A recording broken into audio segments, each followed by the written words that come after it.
안녕하세요, 마이너입니다. 이번 주 비가 많이 왔죠. 피해가 많지 않기를 바랐지만 그렇지 못한 것 같아 마음이 좀 아프네요. 그래도 정부에서 발빠르게 대응하고 있는 것 같아서 다행이라고 생각합니다. 국민들이 정부를 잘 선택했기 때문에 그런 것이 아닌가 생각도 드는데요. 최근 12.3 내란 사건 이후 탄핵 정국과 대선 과정을 거치면서 혼란스러운 시기를 보냈습니다. 이런 일이 없었으면 좋았겠지만 먹고 살기 바쁘다는 핑계로 저부터 관심받게 일이라고 생각해서 아닐까 싶은데요.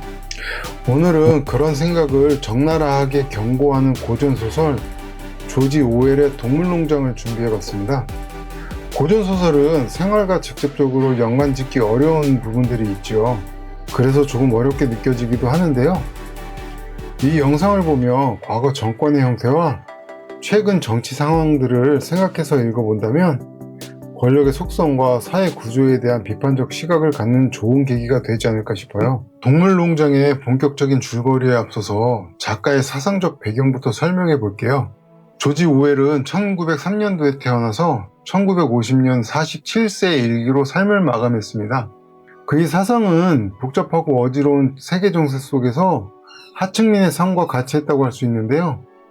우크라이나판 서문에서도 가난한 산업 노동자들이 억압받고 무시당하는 것이 싫었기 때문에 친사회주의자가 되었다고 얘기했습니다.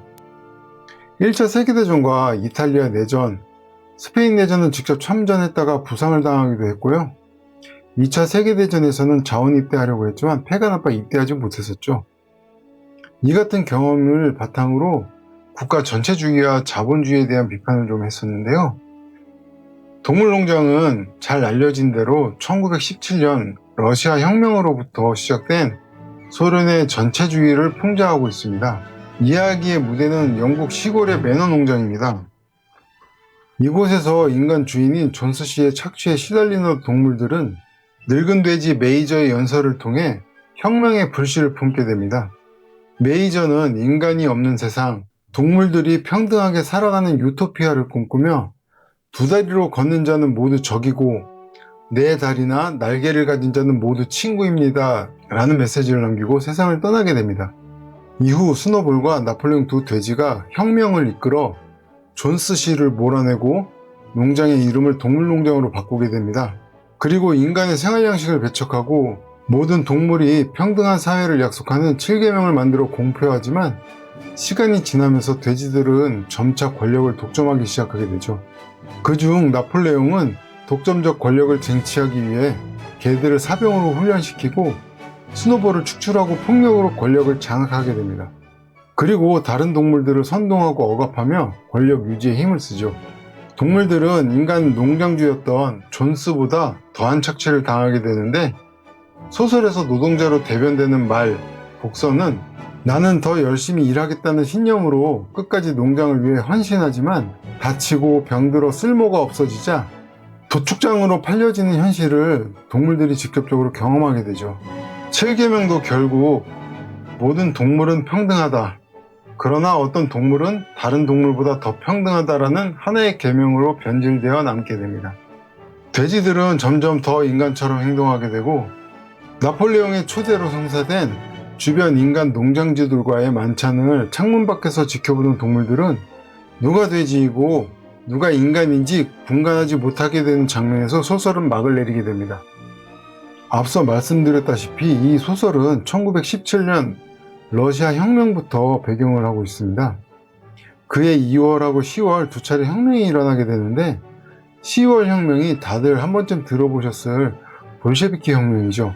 이후 스탈린이 내부 권력을 장악하면서 2인자였던 트로츠키를 축출하고 소련의 권력을 장악해가며 일어났던 대숙청 같은 사건들을 직접적으로 비유해서 다루다 보니 단순히 소련의 국가 전체주의를 비판한 소설로만 소개되는 것 같아서 다소 아쉬운 마음이 있는 것도 사실입니다. 소설의 마지막 나폴레옹이 주변 농장주들을 초대해 만찬을 즐기는 과정에서 인간 농장주인 필킹턴 씨가 감사의 의미로 하는 인사말을 주목해 볼 필요가 있다고 생각합니다.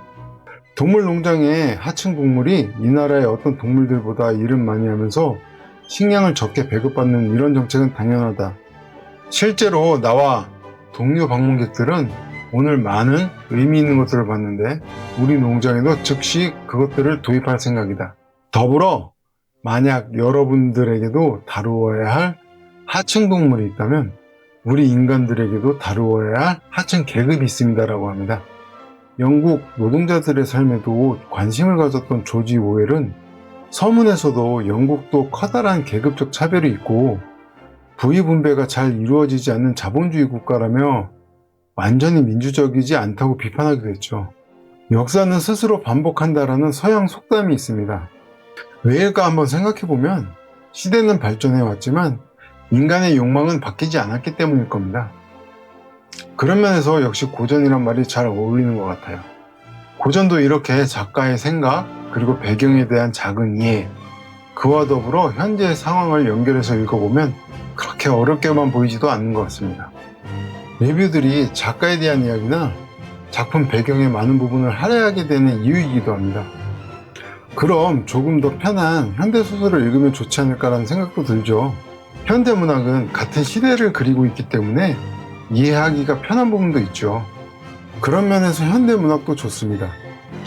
그럼에도 굳이 고전 문학을 읽어야 할 몇 가지 나름의 이유를 들자면 다른 시대를 살았던 사람의 이야기를 통해 현재를 재해석해보는 재미도 있고요. 본인의 관심사조차 알고리즘에 맡기고 살아가는 것이 현대인의 삶이죠. 쏟아지는 정보량에 깊이 있는 사고를 할 수 있는 환경이 아닙니다. 반면에 고전문학들은 정보의 한계가 명확했죠. 그래서 범위보다는 내면의 깊이를 다룬 것이 많습니다. 그런 측면에서 인간의 본질을 잘 다루고 있다고 볼 수 있죠. 마지막으로 몇 세기를 넘어까지 사람들에게 읽히는 작품들입니다. 그런 데는 그럴 만한 이유가 있지 않을까요? 19세기 정치가이자 역사가였던 존 달버그 헥터는 절대 권력은 절대 부패한다라고 했습니다. 우리나라 과거 정권은 어땠나요? 현재 정권은 또 어떤 것 같으세요? 그리고 사회 구조는 바람직하다고 생각하시나요? 그러지 않기를 바라지만 12.3 내란 사태 같은 일이 또 있지 않으리라 보증할 수 있을까요? 대한민국 헌법은 주권은 국민에게 있고 모든 권력은 국민으로부터 나온다라고 규정하고 있습니다. 주권자로서 국민들이 평소 비판적 사고로 경계하는 시각을 갖고 정치를 그리고 사회를 바라봐야 하는 시점이 아닐까 싶어요. 동물농장은 짧기도 하고 여러 번 읽기도 좋은 책입니다. 저도 예전에 읽고 이번에 다시 들춰보게 됐는데요. 자세한 내용이 궁금하시다면 꼭 읽어보기를 추천드려요.